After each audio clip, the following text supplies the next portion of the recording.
Hello student, তোমরা যারা ক্যালকাটা ইউনিভার্সিটির আন্ডারে সেকেন্ড সেমিস্টারের ছাত্রছাত্রী আছো এবং তোমাদের ইতিহাস সাবজেক্টে অনার্স আছে, তোমাদের জন্য আজকের ক্লাসটা খুবই গুরুত্বপূর্ণ। তোমাদের সেকেন্ড সেমিস্টার ইতিহাস অনার্সে দুটি পেপার পড়তে হয়। একটি হচ্ছে ডিএসসিসি 2 পেপার, যেটা 75 মার্কসে পরীক্ষা হয়, এবং আরেকটি হচ্ছে এসইসি 2 পেপার, যেটা 50 নম্বরের পরীক্ষা হয়। আজকের ক্লাসে তোমরা এই দুটো পেপারের 100% কমনযোগ্য সাজেশান পেতে চলেছ। তবে আমি সাজেশানটা নিয়ে আলোচনা করব তার আগে তোমাদের আমি বিগত বছরের প্রশ্নপত্র দেখাতে চাই। অর্থাৎ এর আগের ইয়ারে যে প্রশ্নপত্রে ছাত্রছাত্রীরা পরীক্ষা দিয়েছে, কেমন প্রশ্ন এসেছে, সহজ না কঠিন, এবং সেই প্রশ্নগুলো তো বাদ দিয়ে এবারে তোমাদের পড়তে হবে। সেই প্রশ্নগুলো তোমরা আগে দেখে নাও, তারপরে তোমাদের আমি সাজেশান নিয়ে আলোচনা করব। প্রথমে তোমরা ডিএসসিসি 2 পেপারের কোয়েশ্চেন পেপারটা দেখো, বিগত বছরের অর্থাৎ 2024 সালের। দেখো এখানে কোয়েশ্চেন পেপারে লেখাই আছে 75 মার্কসের এটা পরীক্ষা। তোমরা প্রত্যেকে জানো যে 5 নম্বরের প্রশ্ন 3টে অ্যান্সার করতে হবে। 5 নম্বরের প্রশ্ন, 5 নম্বরের প্রশ্ন কি কি দেওয়া হয়েছিল দেখো। মধ্যপ্রস্তর যুগ সম্পর্কে সংক্ষিপ্ত আলোচনা, এটা গতবারে 5-এ দেওয়া হয়েছে, মানে এই মধ্যপ্রস্তর যুগটা এবারে 20-তে গুরুত্বপূর্ণ, সেটা তোমাদের বুঝতে হবে। তারপরেই আছে মানব সভ্যতার বিবর্তনে শিকারী খাদ্য সংগ্রাহকদের সম্পর্কে সংক্ষিপ্ত টিকা লেখো। প্রাচীন মিশরের স্থাপত্য আলোচনা করো। তারপরে দেখো সোলনের সংস্কারগুলি বিশ্লেষণ করো। সফিস্টদের দার্শনিক ভাবনা প্রসঙ্গে একটি সংক্ষিপ্ত টিকা লেখো। আর প্রাচীন রোমে রাষ্ট্রের প্রকৃতি কেমন ছিল। এইগুলো 5 নম্বরের প্রশ্ন দেওয়া হয়েছিল গতবারে। 20 নম্বরে কি দেওয়া হয়েছিল, পুরাপ্রস্তর অর্থাৎ পুরাপ্রস্তর যুগের প্রধান বৈশিষ্ট্য, এটা 5-এর জন্য এবারে তোমরা তৈরি করে রাখতে পারো। প্রাচীন মিশরের রাষ্ট্র ব্যবস্থার বৈশিষ্ট্য, এটা 20-তে দিয়েছিল, 5-এ তোমরা তৈরি করবে।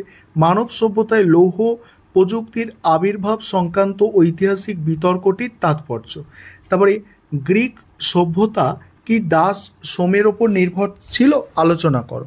তারপরে আছে দেখো, তারপরে সোফোক্লিসের কাজগুলি উল্লেখ করে ধ্রুপদী যুগে গ্রিক ট্র্যাজেডির মৌলিক বৈশিষ্ট্যগুলি ব্যাখ্যা করো। আর প্রাচীন রোমে কৃষি অর্থনীতির বৈশিষ্ট্য আলোচনা করো। এগুলো 20 নম্বরে দেওয়া হয়েছিল। এবার তোমরা যারা ইংলিশ ভার্সনের স্টুডেন্ট আছো, তোমরা কোয়েশ্চেন পেপারটা দেখো যে কি আছে কোয়েশ্চেন পেপারে, কারণ আজকের সাজেশান কিন্তু তোমরা যারা ইংলিশ ভার্সন আছো তোমরাও দেখো, কারণ সাজেশান তোমরা ইংলিশেও পেয়ে যাবে। এবারে এসিসি 2 পেপারের কোয়েশ্চেন পেপারটা দেখে নাও, তারপরে আমি তোমাদের ফুল দুটো পেপারের সাজেশান আলোচনা করছি।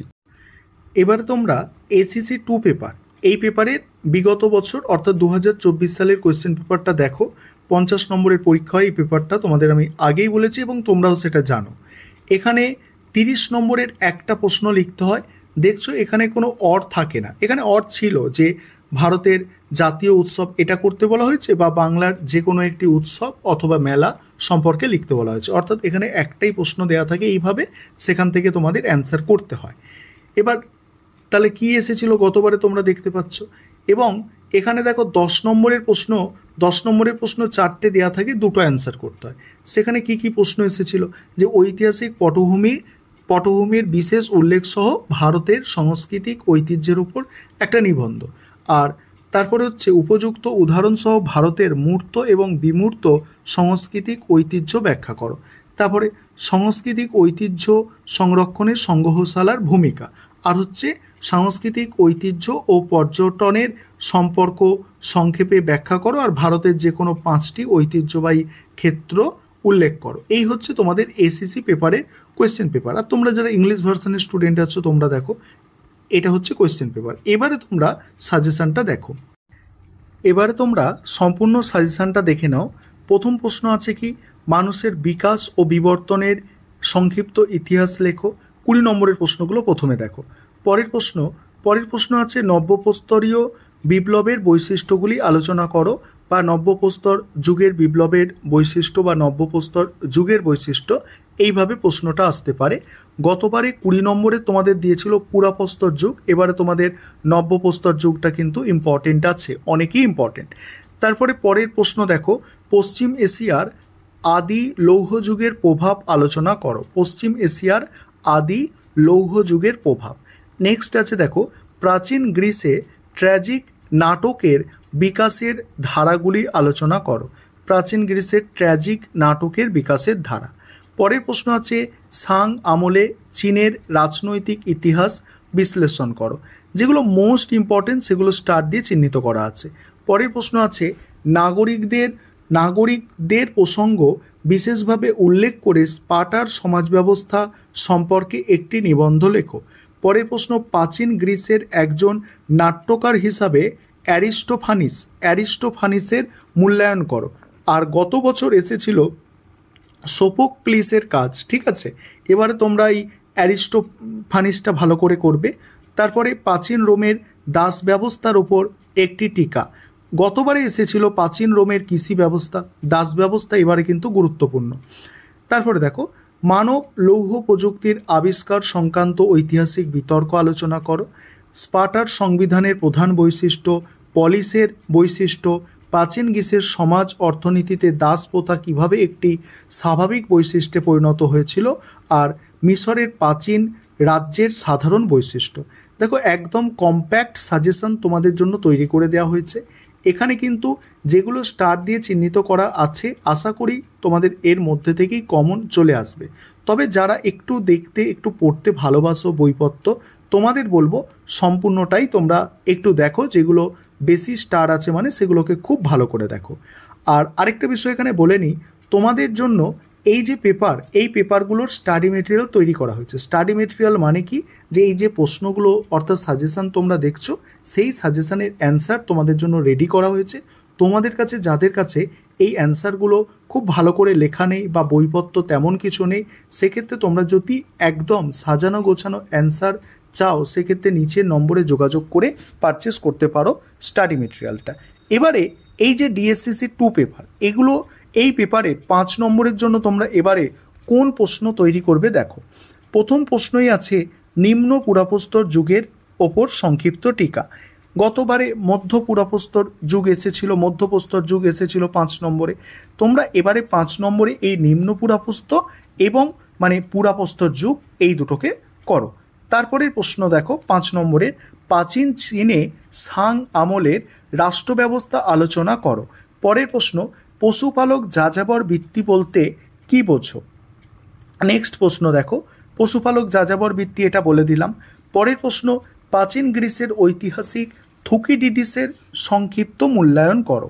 থুকিডিডিসের মূল্যায়ন। পরের প্রশ্ন, গ্রিক দার্শনিক সক্রেটিসের কৃতিত্ব মূল্যায়ন করো। তারপরে দেখো, প্রাচীন স্পার্টায় হেলটদের ভূমিকা আলোচনা করো। তারপরে স্পার্টাকাসের বিদ্রোহের ওপর সংক্ষিপ্ত টিকা লেখো। নেক্সট আছে, প্রাচীন রোমের ব্যবসা বাণিজ্যের সংক্ষিপ্ত বিবরণ দাও। ঠিক আছে, এইবারে তোমরা বাকি প্রশ্নগুলো দেখে নাও। ঠিক আছে, এবারে তোমাদের এসিসি 2 যেটা 50 নম্বরের পরীক্ষা হবে, কোয়েশ্চেন পেপার তোমাদের আমি দেখিয়েছি। সেখানে যে প্রশ্ন তোমরা এবারের জন্য তৈরি করবে, এখানে প্রথম প্রশ্নটা সব থেকে গুরুত্বপূর্ণ। সাম্প্রতিককালে তোমার দেখা কিংবা তথ্য প্রযুক্তি বা ইন্টারনেটের মাধ্যমে পরিদর্শন করা কোনো একটি মিউজিয়াম বা সংগ্রহশালার ওপর টিকা। তোমরা সেক্ষেত্রে কলকাতা মিউজিয়ামের ওপর টিকাটা লিখতে পারো। ঠিক আছে, কলকাতা মিউজিয়াম লিখবে, আর বা প্রশ্নটা ঘুরিয়ে আসতে পারে মিউজিয়াম বা সংগ্রহশালার ওপরে টিকা লেখো। তারপরে দেখো আরেকটা এখানে আছে যে এখানে মেলা বা উৎসবের ওপর প্রতিবেদন। এবার তোমরা বলবে যে স্যার মেলা বা উৎসব তো গতবারে পড়ে গেছে, তাহলে এবারে আবার দিলেন কেন? আমি তো কোয়েশ্চেন পেপার দেখেছি, বলো, তোমাদেরও দেখালাম, তাহলে কেন দিলাম এই কারণে যে ইতিহাসে এই যে এসএসসি পেপারটা আছে, সেখানে কিন্তু এই যে 30 নম্বরের প্রশ্ন যেগুলো আগের সিলেবাসে 50 নম্বরের করে দেয়া হতো তাদের, সেই প্রশ্ন কিন্তু রিপিট হয়। সেই কারণে এখানে কিন্তু এই প্রশ্নটা তুলে দেয়া হয়েছে আবার। তারপরে তোমরা 10 নম্বরের জন্য এখান থেকে যে প্রশ্নগুলো তৈরি করবে দেখো। প্রথম প্রশ্ন, ঐতিহ্য বলতে কী বোঝো? ভারতের ঐতিহ্য সংরক্ষণের গুরুত্বপূর্ণ বৈশিষ্ট্যগুলি ও ঝুঁকিগুলি বিশ্লেষণ করো। পরের প্রশ্ন, কিভাবে একটি জাতির প্রত্নতাত্ত্বিক ও পরিবেশগত ঐতিহ্য সংরক্ষণের কাজটি করা যায়। নেক্সট, কিভাবে ভারত সরকার প্রণীত আইনগুলি ঐতিহ্য সংরক্ষণের ক্ষেত্রে সাহায্য করে, সংক্ষেপে বিশ্লেষণ করো। তারপরে, যুদ্ধ বা সংঘর্ষের সময় ঐতিহ্যশালী ক্ষেত্রগুলি কেন লুণ্ঠনের লক্ষ্যবস্তু হয়। পরের প্রশ্ন, জনপ্রিয় সংস্কৃতির বৈশিষ্ট্যগুলি আলোচনা করো।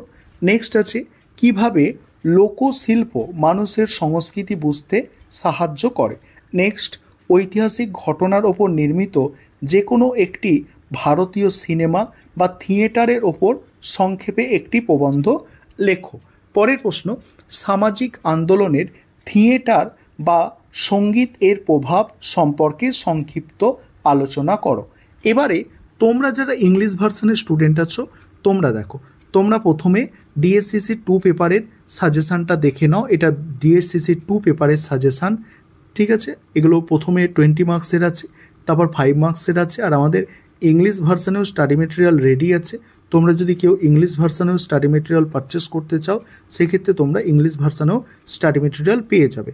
দেখো সম্পূর্ণ সাজেশান তোমাদের আমি দেখিয়ে দিলাম।